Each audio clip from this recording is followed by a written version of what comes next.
all, and welcome to the Peacocks podcast, episode 1. At this time, I'm joined by the leader of the Barmy Army himself, Rob Dray. How are we? Very well, Josh. Good. How are you? Yeah, not bad. You're sort of a bit out of pant. Is everything? Is a bit busy? Busy morning at all? Yeah, it's a busy morning. There's a few things going off this morning. Yeah. Player on loan and speaking to one or two others. So yeah, it's been quite busy. Yeah. Yeah, it's all good. Talk to me about not exactly the player on loan, but Josh Grant. Yeah. Just out to Tavistock. So yeah, Josh. He came here under no illusion. I'm very honest with Josh, and said he'll be fourth striker this year. But a lot of time for him because he's a good footballer. And he just felt that he wanted a bit more game time. Yeah, that's fair enough. We'll retain his registration, and he may well be involved in the FA Cup next week. Yeah. But really nice lad, left on really good terms. Good stuff. He's going back to university. Okay, cool. To study medicine. Which lovely. At 28 is very, very brave. And he just felt that he wanted to play at the end of the week rather than potentially not playing or maybe on the bench and travelling. So I totally get it. Yeah. I understand. I totally agree with it. Well, because I'm starting uni actually end of this month. Yeah. And it's sort of dealing with all these other things. Like I'll have uni and work and all that sort of stuff. So. And, sat in your head in books and you need a release sometimes at the end of the week. So I get it. I totally get it. Okay, that's good. I'm glad that, and it's good for him, I suppose, because he's gone back to his original club. He's a great lad. He's a really, really nice lad, and his attitude since he's been here has been absolutely on point. So I have no complaints with him whatsoever. Brilliant, that's good. So as I say, we're recording this on Saturday the 14th of September. This is just before the home game against Swindon Supermarine. Just before the game gets underway, any thoughts that you've got for this game? First thing is the pitch. I know, we were just speaking about that off air. It is unbelievable. Simon, Kevin, well done. Shout out to them. Yeah, just unbelievable. Just frightening. I didn't think it'd get any better, but it seems it seems to be getting better. I don't know whether it's just because the lovely weather. It's like you were saying, it's middle of June sort of weather, but yeah. It is. It's fantastic. Yeah, listen, it's a tough game today. Like they all are in here. Yeah. And if you're not on it, you will get punished. So we're strong today. Got 1 or 2 back. So we're looking forward to it. It's going to be a good week. It's a big week for us. With 3 games. Dorchester away again on an Astro, which isn't sometimes. Some people don't like playing on there. But it is what it is. You've got to deal with it. And then Hampton Waterlooville next week. Yeah. And talk to me a bit about the game on Wednesday. Penalties, hey? Penalties, scary. Yeah. We didn't really want it to get. I don't think it should have got that. But the lads did really well to come down from, with 10 men to come back. The substitutes did really well. Pricey and Riz came on and made changes to the game. They were good impacts for us. So we had 10 men in it for half an hour. So we were good, and some. But at the same time, we probably didn't want the pens. No. It's all good practice because who knows when it's going to happen again. Exactly. This is the thing. It's like going back to pool. In the playoff semis, and it's all good practice. Yeah, absolutely. You need to get in those scenarios sometimes. So sometimes it does help. Yeah, definitely. Just a couple of talking points that we've got for today's episode. I want to, and I think some of the fans as well would want to know a bit more about the story of yourself, whether that's managerial, professional, personal, all that sort of stuff. So just tell me a bit about the story of yourself, and let's start from like where you grew up and all that sort of stuff. I'm a Somerset lad. Okay. I'm a Somerset lad, and I grew up in a little village called Cannington, which is the other side of Bridgewater. Yeah. And always loved my sport, and I was always pretty good at most sports. Okay. And in particular football, I was pretty good at football. I was okay when I say pretty good. I was okay. But I played for my local village, Spaxton, when I was a kid. So talking of District Saturday League, I come from relatively humble beginnings compared to a lot of managers in this league. Okay. So I started with Spaxton when I was a kid, 15, 16.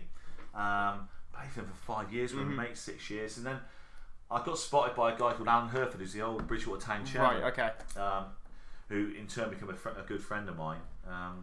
And he pulled me into Bridgewater. I got going there, and I was 21, went straight in the first team, and stayed there for a long time. Stayed there for the best part of 20 years, and played for the first team, played for the reserves, then managed the reserves as player manager in the Somerset County League, Senior League it was then. Okay. And that's where it started, with managerial career. It was. you dip your toe in because you're coming to the end of your playing days. Yeah. And I quite enjoyed it, and I found that I was probably better at managing than I was at playing. Yeah, I think as well with some, be it players or anything in any sport, you can be a really good professional player at that certain sport. But if you transfer it over to a managerial role, you can't do it. And some people can't do it. And I admire the fact that you've gone from, as you say, playing for your local side and then dipping your toe in managing to create success with Taunton. It was exactly. So that's going back sort of 10 years now, and when I started managing Bridgie Reserves, and we cleaned up in the senior league and won the league 3 times and won all the cups there was. It was everything, and then but I'm not a name. I'm not a name. Okay. There's a lot of names in the non-league scene, a lot of ex-pros, a lot of lads who played at really good level, either coming down or at this level. I'm still not a name, but I got my chance because Craig Laird was the manager of the first team, went to Weston about 10 years ago, took all the players with him, and I was left with £850 budget, good, and no players. That's good. So it was tough. It was tough, and that was in the Southern League, South and West. When it was very good, there was some very good sides in there then, a lot of them had gone on to Conference South. So it was a tough 2 years, but I kept us up, and I'm very proud of that. We had a bad road at Christmas, and they wanted to make a change. So I was let go. But that's football, Yeah, it's a cutthroat business sometimes. Yeah, it guarantees one thing: disappointment. And it was tough. You get let go by your hometown club, where you've been there for a long time, and you're always going to think it's unjust. Yeah. People have got to make a decision, and that's football. It toughens you up. 100%. It does make you a little bit more battle hardened, if you like. So, obviously, you've mentioned how you got into football management. But is there any inspirations when it comes to the game of football? Be it player, manager, anything like that. Yeah, I crossed swords with Bobby Gould, and going back sort of 10, 12 years ago, and he gave me some really, really good pieces of advice early doors, and they've always stuck with me. But modern day managers, obviously Sir Alex, is fantastic. Mourinho, Pep, Harry Redknapp, all great, and Neil Warnock as well. So there's different sides of the spectrum technically, 100%. And also, I think man management in this day and age is crucial. And I probably look at myself and think I'm a man manager, stroke coach second. I know what I want us to do. 100%. Yeah. I know what I want Taunton to play like. I know everything I want. I know. Meeks, Matt, you go and tell them how to do it. Yeah. This is what I want. This is your job now. You go and do that. This is what I want them to do. Yeah. And that's how we work. Well, I think as a sort of 3-man booth as well that you've got going on. I think of it, and obviously I'm biased because work for Taunton and all that. But it works well with 3 people. You've got Michael, you've got Matt, you've got yourself. You've got to have 3. You've got to have 3. I don't want them to say yes to me every week. Exactly. Yeah. And we disagree every week. We have debates every week. We have arguments every week. I don't want him there. He should be playing. Well, I fancy him there. And we've got to look at that. Yeah. So it's good, And then in the last month we've had numerous. This morning we've had. Well, I think he should play there. Well, perhaps we'll do that. But it's good. Yeah, I want people to sound me out. Rather than just. I want to be challenged. Exactly. I want to be challenged. They need to challenge me. So, and essentially, what it does, it makes for the best of the group, the better of the group, and that's what we want. Essentially, is to get us as high up the table as we possibly can and win as many games. And it's very basic. Definitely, and I definitely think the players totally respect and will listen to what you have to say. There have been a couple of we may have drawn or lost a couple of games, and you've slammed the door of the dressing room and all this sort of stuff. But that's what you need. You need someone who just. That's what you've got to have. It's an emotional game, and things happen in the heat of the moment. And whether it's a player, whether it's a manager, or whether it's a coach, or whatever, whether it's even a supporter, but. We try not to get too high and we try not to get too low at the same time. Yeah. Gonna lose games. Exactly. It's gonna happen. Yeah. Whatever you try and do, you're gonna lose games. Definitely. And just sort of moving away from the football aspect of things, we chatted on the phone yesterday and you mentioned that you do some boxing. Now I've seen stuff on your Twitter and all this sort of stuff. Tell me a bit more about that. Well, about 5 years ago it was. A friend of mine has a boxing gym in Weston, and he was doing a charity white collar. Okay. And 12 weeks to get yourself fit, learn the basics, go and have a fight. Nice. I thought, I've always fancied that. I was following my boxing. Yeah. Always been into my boxing, and I thought, yeah, great. When I had a go, I got my win and got hooked. I got hooked Nice. by it. Yeah, I got hooked by it, and 5 years later, I still train. I Yeah. had another fight as well, which I lost, but I love it. I go down. People don't know me. There's loads of Polish lads, Bulgarians, Lithuanians. A few English lads. Got a couple of Marine friends who go there, and I like it. Apart from the fact that I've done so many years, 25 years of training out in the wind and the rain. I go there. It's indoors. Yeah. You know, you're not doing hamstrings. You're not turning handles. Yeah, you don't want to say it's easier because it's boxing, It's but not. Yeah, exactly. The only thing you're gonna get punched in the face. Yeah. But to be fair, the lads down there are pretty good with me, and when we do sparring, it's pretty light. We're not going hell for No, of leather, course, 'cause- you know? But I do enjoy it, and the enjoyment and the get a better sweat on than boxing. Oh, I know. It's unbelievable. I never did any boxing training per se, but I'm a black belt in Taekwondo, so I'm a big martial arts guy. Watch a lot of the boxing, keep up to date, UFC, tough. all that sort of stuff. So tough. Yeah, it is. It's great, and I love it, and I've got the bug, and I might have a chance to have another fight in the next couple of months, but I don't know if I will. I'm 50, obviously, on Wednesday. You get too old for it. Happy birthday, by the way. Yeah. Cheers, man. Oh, But yeah, it's good. I really enjoy it. I do really enjoy it, and it keeps me half fit, keeps the weight off. Yeah, exactly. It's all good. And it's a bit different. It is. Yeah, it's from the monotony of work and football and all that. Do you know anything about this KSI Logan? Yeah. Oh, you do? Okay, right. Talk to me about what you know. So they're going to fight again. Obviously, they're two YouTube guys. Two YouTubers. They had an amateur fight with head guards. It was 16s and head guards, wasn't it? It was either 12 or 16. I think no, it was 16. Yeah, 16 ounce gloves. And it came to majority draw. That's right. And obviously with any fight, people are going online and saying, "Oh, it was rigged" and all this stuff. Like the rematch clause is always in contracts in boxing. Absolutely. So you've got to do one in the UK. They're doing this one in the Staples Centre of all places. They are. That's correct. Yeah. So they've got no head guards, 10 ounce gloves, and yeah. I mean, listen. I think they're two fit lads. Yeah. You know, there's a bit of me that thinks it's a little bit disrespectful when I see a lot of young pros who 100%. are fighting their way up. Who, we've got a couple at the gym, like called Dan Spastinelli and a Bulgarian from Vladimir Georgiev, who are absolutely proper fighters. Yeah. And I see them training, and I see them scrimping around, getting on low stuff, and it's hard work to make a living for them. Hard work. It's a tough industry. Yeah. And then I see these guys, but at the same time, I think fair play, it's going to make money. It is. Eddie's got involved.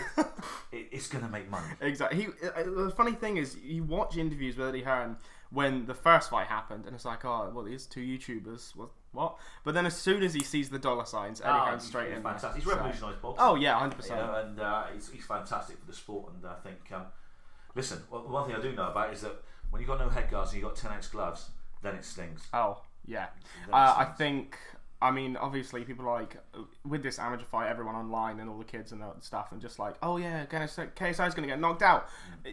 It's very hard with head guards to get knocked out. It's hard to knock him but out 60s and heads. I think because Logan Paul is admittedly stronger than KSI, there's a potential that KSI could get knocked out. Yeah, it'll be different now. Yeah, definitely. Everybody's got a chin, everybody's got a liver. Exactly. So it'll be interesting to see, actually. Yeah. I'll probably actually pay for that one. Nice. And we'll continue with the boxing thing. Andy Ruiz, Anthony Joshua 2, happening in Saudi Arabia. Who are you taking? I think I'm going to go for AJ.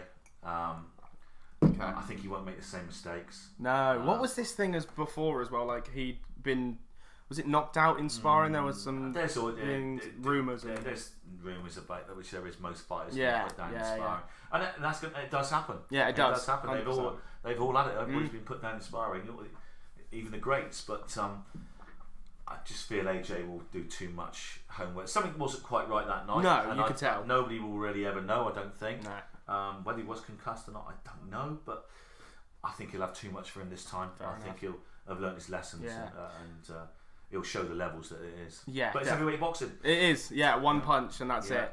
I think I was really shocked when the whole news came out that it was happening in Saudi Arabia. I'm like, what? What's this? Again, money. Yeah, it is, because you see events like WWE and all that, they're going over to Saudi Arabia now, and it's just because they're on like 8-figure contracts. Oh, it's mad. Yeah, it is.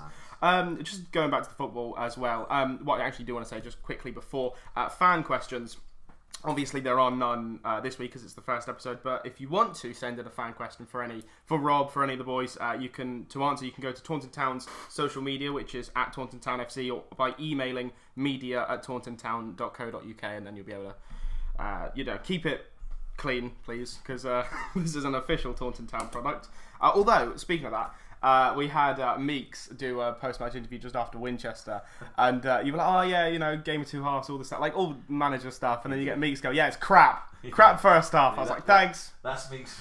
That's just who he is. It's a lot of fun though. Yeah, it was quite a good interview. Yeah, he's mad as a box of frogs. Exactly. And just final question: what drives you to sort of be the best that you can be? Winning football. Winning. I like winning. Yeah.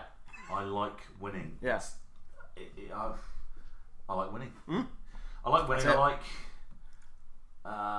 sticking two fingers up to people who think that probably maybe I'm not worthy of this job, or I shouldn't be at this level, which I've now proved I am. Yeah, exactly. I've proved it. You've been around. It's in the history books. Exactly. But I love winning. Yeah. And I want everybody to have that same mentality as me. Yeah. Which we're very lucky here to have that group that we've got, which is constantly evolving. It doesn't matter. There's 100 ways to win a game. Yeah. And just get over that line. Win. Yeah. Win. It doesn't matter. Doesn't matter how. Win. Much like that gentleman over there, Kev. Kev loves it. He doesn't like losing. Kev loves winning, whatever it is. Even Tiddly winks. Absolutely. Yeah, exactly. And with that whole winning mentality, is it a sort of thing of you like winning, you love winning and all this stuff, but do you hate losing? Is losing just a part of the game, or what do you think? Listen, I can accept losses. Yeah. Doesn't mean you like it. Now them. I'm a little bit older, I can accept it a little bit more, but it has a massive impact on my weekend. Yeah, I'm sure. I used to overanalyze everything. Yeah.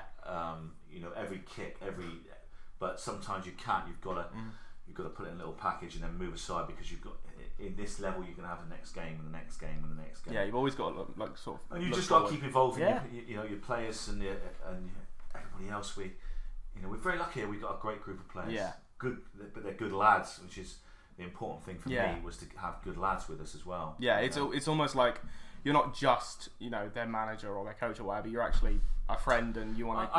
I think a manager these days, in this day and age, young players are different now. Yeah, with social media and all this sort of stuff, and people saying online. So you've got to adapt yourself, and you've got to challenge yourself in certain other areas, and that's one thing that is crucial for us. Sometimes you've got to be a social worker. Sometimes you've got to be a dad. Sometimes you've got to be, a teacher. Yeah. All those things. So that, that's all a big part of it. Yeah, that's a big part of it. And obviously, we're not just going to use this platform, I suppose, to just sort of vent about people online, but I do seem to think that a lot of people online don't realise that these players have full-time jobs, have a family, are a dad, and all this sort of stuff. It's like, this is tough. It's grassroots football. It's not, these lads travel, and and they'll probably they can do another 3 hours in the car today, exactly. or 2.5 hours in the car. Yeah. And like you say, they've all got full-time jobs. Yeah. And yet they put their bodies on the line week in, week out. And it's tough. It's tough. And don't get me wrong, they get looked after here. It's a great club. Oh yeah.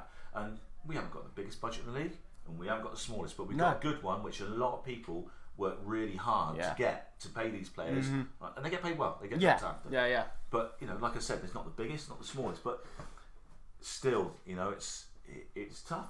But I think we've got some good lads here. We get good value for money in terms of the players, and they want to be here. Yeah, they do want to be here. That's the thing, is there's no half performances with these guys. It's no.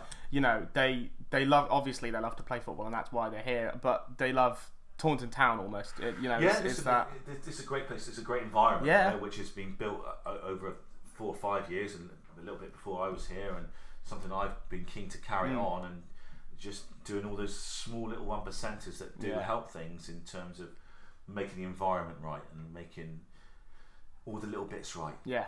Within the changing room, with it off the pitch, and it goes to that big package, makes lads want to come here and play, and we've got a lot of settled lads here who enjoy themselves here. Definitely. They're settled, which is good. And once you've got settled players and they're playing well, you see a lot more out of them. Definitely.